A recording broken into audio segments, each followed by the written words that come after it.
तो बच्चों इस वीडियो में हम करने वाले हैं क्लास 7th की मैथ अध्याय जो है हमारा 5वां लेसन 5वां है बच्चों।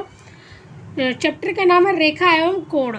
ठीक है, तो इस वीडियो में जो फिलहाल तो हम इसका परिचय करेंगे, इंट्रोडक्शन, मतलब कि हम इसके बारे में कुछ जानेंगे रेखा और कोण के बारे में। ठीक है, कि रेखा और कोण होता क्या है, ठीक है, और इसकी मतलब क्या क्या मेन इसके पॉइंट हैं उसके बारे में हम समझेंगे। ठीक है, ये समझ लेते हो आप, रेखा और कोण के बारे में समझ लेते हो तो एक्सरसाइज को सॉल्व करना आपके लिए बहुत इजी हो जाएगा। ठीक है बच्चों, तो चलिए हमें क्या सीखना है, इसमें हमें क्या जानना है, किसके बारे में, रेखा और एवं कोण के बारे में। रेखा और कोण के बारे में हमें जानना है। तो चलिए रेखा के बारे में हम बाद में जान लेंगे। सबसे पहले हम किसको जानते हैं, सबसे पहले हम कोण के बारे में जानेंगे। ठीक है, किसके बारे में जानेंगे, कोण के बारे में जानेंगे। ठीक है बच्चों, चलिए बुक को मैं हटा देती हूँ फिलहाल अभी।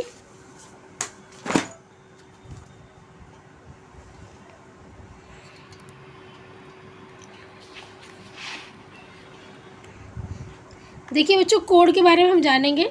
जैसे कि आपको पता होगा कि कोण हमारे कितने प्रकार के कोण होते हैं। कोण हमारे एक तो न्यून कोण होता है, ठीक है, अधिक कोण होता है। देखिए एक कोण होता है हमारा न्यून कोण, ठीक है बच्चों, न्यून कोण। ओके, दूसरा होता है हमारा अधिक कोण, अधिक कोण। तीसरा होता है सम कोण। चौथा होता है हमारा ऋजु कोण, ऋजु कोण है ये, ऋजु कोण।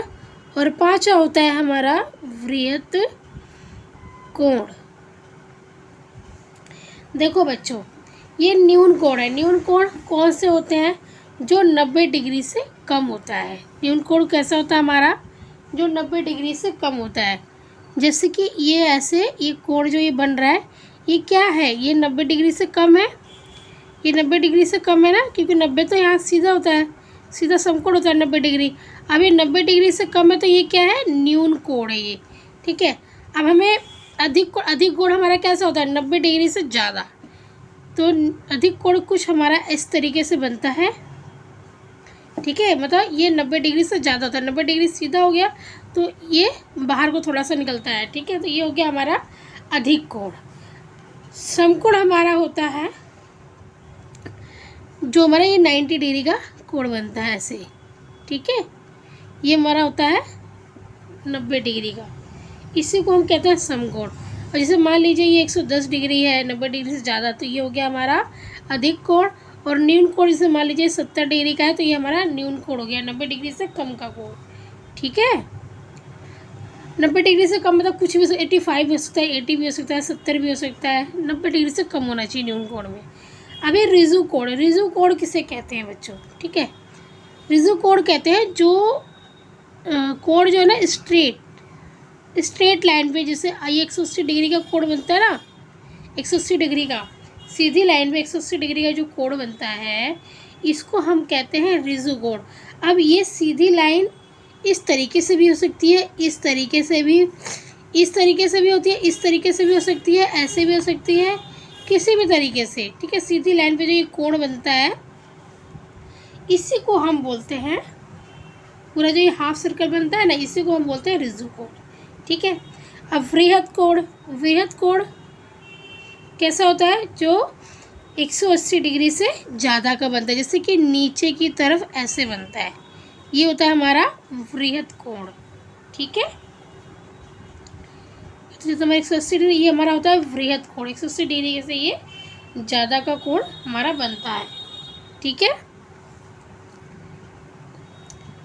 अब बच्चों अब तक तो हाँ मतलब हम इन कोणों को जानते हैं। ठीक है, इनके बारे में आपने बहुत बार पढ़ा होगा इस चैप्टर में, चाहे इसका ज़्यादा यूज़ हो चाहे ना हो, पर इससे संबंधित कोण का इस चैप्टर में यूज़ है। ठीक है, तो इससे संबंधित कोण जो होते हैं वो है जैसे कि पूरक कोण। अब सबसे पहले हम देखते हैं हमारा जो सेकंड टॉपिक है बच्चों, वो है हमारा संबंधित कोण। ठीक है, अब संबंधित कोण में सबसे पहले हम समझेंगे पूरक कोण को, कि पूरक कोण किसे कहते हैं। पूरक कोण बच्चों उसे कहते हैं कि ऐसे दो कोणों का योग जिनका योग 90 डिग्री आए। ठीक है, जिनका योग 90 डिग्री हो वो हमारे पूरक कोण होते हैं। जैसे कि मान लीजिए आपके पास यहाँ पर दो कोण दे रखे हैं। ठीक है, दो कोण दे रखे हैं। अब इन दोनों का योग जो है ना वो 90 डिग्री होना चाहिए। अगर इन दोनों का योग 90 डिग्री होता है तो वो पूरक कोण हो गए, नहीं तो वो पूरक कोण नहीं होंगे। जैसे मान लीजिए सपोज ये 30 डिग्री का कोण है, मैं ये रफली बना रही हूँ। 30 डिग्री का कोण और भी कम बनेगा, और भी ये झुका हुआ बनेगा इधर से, फिर मैंने ये रफली बना दिया है। और जैसे मान लीजिए 60 डिग्री का कोण, ये दोनों ही कोण 90 डिग्री से कम के हैं। इन दोनों का योग अगर 90 डिग्री आता है तब तो ये एक पूरक कोण है। जैसे कि मान लीजिए हम इनको जमा करके देखते हैं, 30 डिग्री और 60 डिग्री, तो 60, 70, 80, 90 इन दोनों को आप जमा करोगे तो कितना आ गया, ये 90 डिग्री हो गया। तो जो अगर इन दोनों का योग 90 डिग्री आ जाता है तब तो ये एक पूरक कोण है। ठीक है, जैसे कि मान लीजिए अगर ऐसे भी क्वेश्चन आता है, जैसे मान लीजिए ये एक कोण है जो ये 70 डिग्री का है। ठीक है, प्लस में एक और आपको कोण दे दिया जाता है, और ये कोण नहीं दिया, ये हमें निकालना है। ठीक है, ये कोण हमें नहीं दिया, ये निकालना है। हमने इसको x मान लिया, इसको हमने क्या किया, x मान लिया। अब हमें इसका कोण निकालना है। ये तो हमें एक दे दिया, ये हमें निकालना है। तो हम इसको कैसे निकालेंगे, इन दोनों को योग करके 90 में से घटा देंगे। तो देखिए हम कैसे करेंगे, 70 प्लस में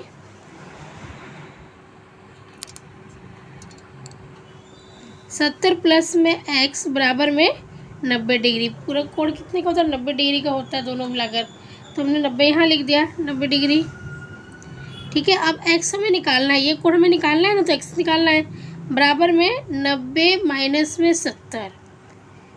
अब हमने 90 डिग्री में से 70 डिग्री घटाया तो कितना बचा हमारे पास, 70, 80, 90, 20 डिग्री। x हमारा 20 है, तो ये कोण हमारा कितने का होगा, 20 डिग्री का होगा। ये कोण जो हमारा होगा कितने का होगा, 20 डिग्री का होगा।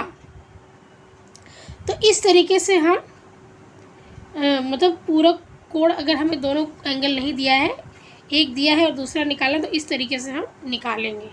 ठीक है बच्चों, तो इस वीडियो में आपको इतना समझ में आ गया पूरक कोण किसे कहते हैं।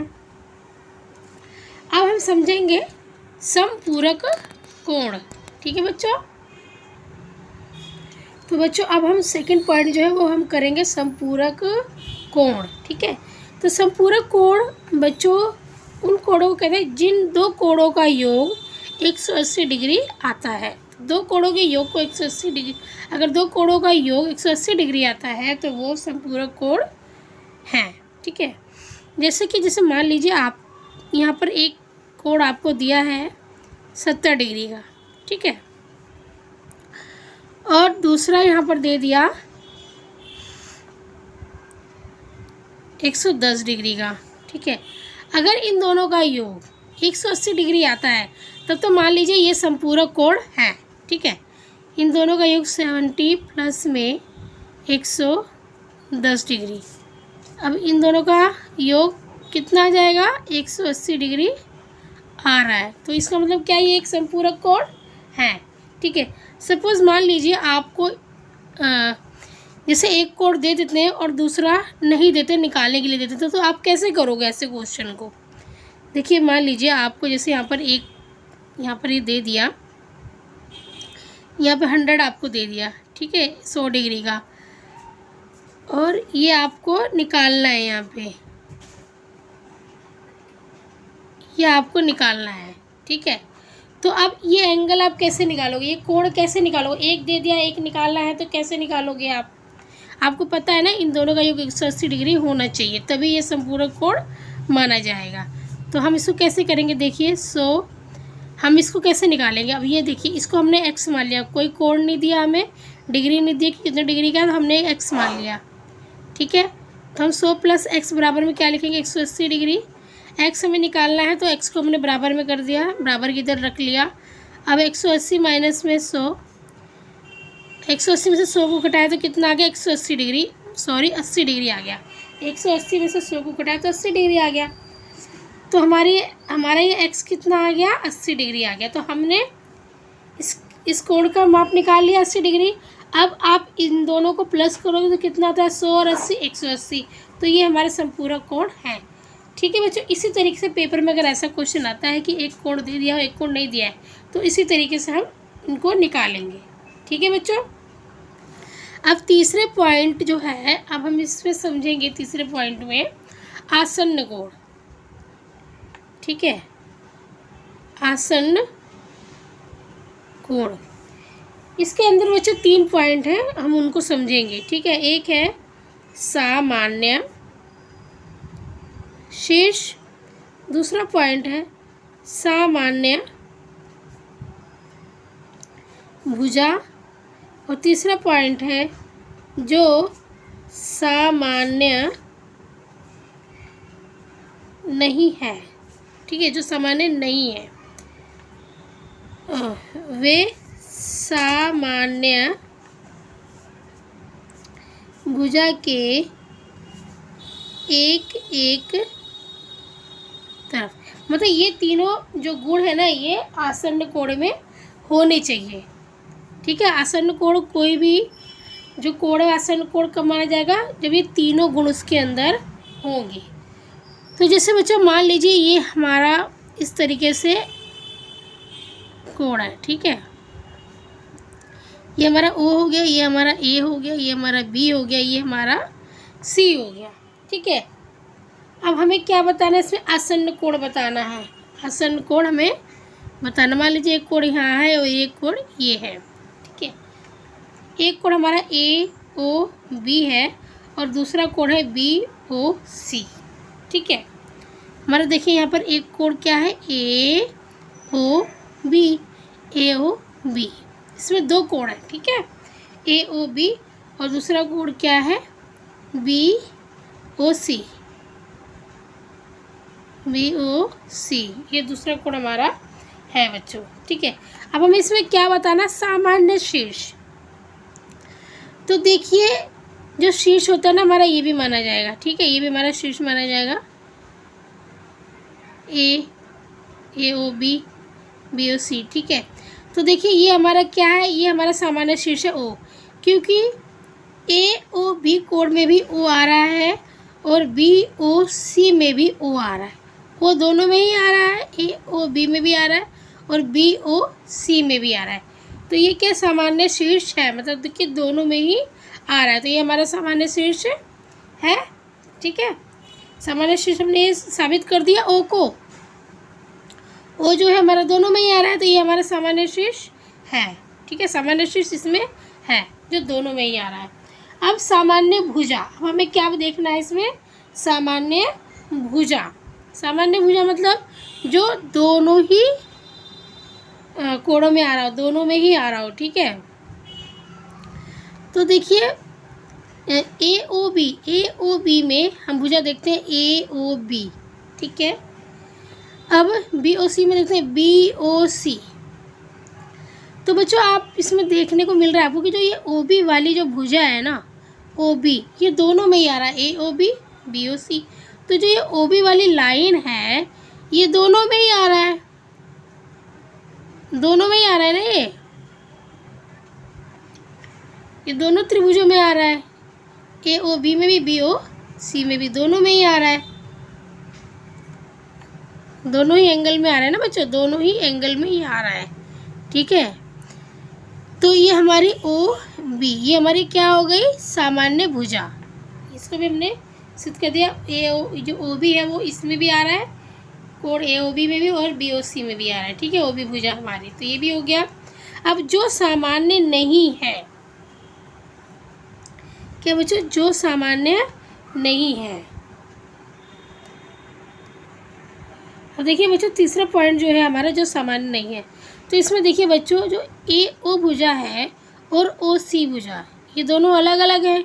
ए ओ और ओ सी दोनों अलग अलग हैं, तो जो सामान्य नहीं है मतलब कि बराबर नहीं है, मतलब है ना, बराबर नहीं, जो दोनों में ए ओ अलग हो गया और ओ सी अलग हो गया, तो यहाँ पे हम लिखेंगे ए ओ और ओ सी। समझ में आ गया? ए ओ और ओ सी ये दोनों में थोड़ा ना आ रहा है, ए ओ दोनों में, दोनों एंगल में थोड़ा ना आ रहा है। ए ओ बी और बी ओ सी, मतलब बी ओ सी में ए ओ नहीं आ रहा और ए ओ सी में ओ सी नहीं आ रहा है, तो हमने ये लाइन भी हमने प्रूफ कर दी जो सामान्य नहीं है, मतलब जो दोनों में नहीं आ रहा हो। ठीक है, ओ ए दोनों में नहीं आ रहा ना ओ सी दोनों में आ रहा है।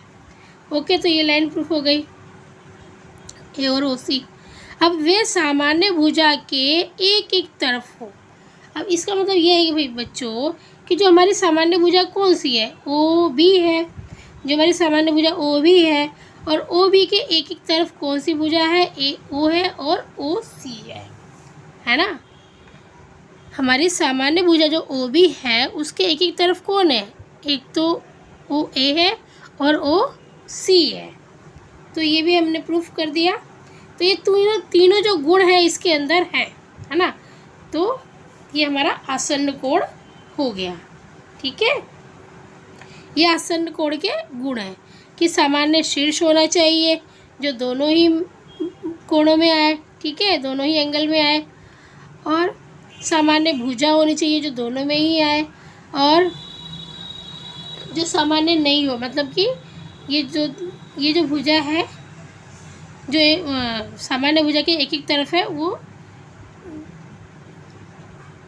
ए ओ और ओ सी ये दोनों एक दूसरे में नहीं आ रहे हैं। ठीक है, दोनों एक दूसरे एंगलों में नहीं आ रहे हैं। तो ये हो गया बच्चों। अब इसका नेक्स्ट जो पॉइंट है वो है, तो बच्चों इसका चौथा पॉइंट जो है हम रेखिक युग्म के बारे में समझेंगे। अब रेखिक युग्म क्या होता है बच्चों? रेखिक युग्म होता है जो ये सीधी लाइन पे ये जो हमारा कोण बनता है जिनका योग 180 डिग्री होता है वो हमारा होता है एक रैखिक योग। क्या बनाते हैं? एक रैखिक युग्म बनाते हैं जिनका योग 180 डिग्री होना चाहिए। जैसे कि मान लीजिए ये वाला जो एंगल है वो 80 डिग्री का हो और ये 100 डिग्री का हो। मैं अभी इसमें रफली बना रही हूँ, परफेक्ट नहीं बनाई है। ठीक है, ये मान लीजिए 100 डिग्री का कोण हो और ये 80 डिग्री का हो। अगर इन दोनों का योग 180 डिग्री होता है तब तो ये रैखिक युग्म है। अब यहाँ पे आप देख लीजिए 80 डिग्री प्लस में 100 डिग्री, अगर इनका योग 180 डिग्री है तब तो ये एक रैखिक युग्म है, नहीं तो नहीं है। और ये रैखिक युग्म जो बच्चों है वो किसी भी तरीके से हो सकता है। जैसे कि कोई लाइन इस तरीके से भी सीधी हो सकती है, इस तरीके से भी कोण बन सकता है उसके ऊपर, है ना। कोई लाइन जैसे कि ऐसे भी हो सकती है, इस तरीके से भी कोण बन सकता है। मतलब कि ये दोनों मिलाकर 180 डिग्री होना चाहिए तभी वो रैखिक युग्म माना जाएगा। ठीक है, रैखिक युग्म माना जाएगा। अब हम पांचवा जो पॉइंट है इसमें हम करेंगे ऊर्ध्वाधर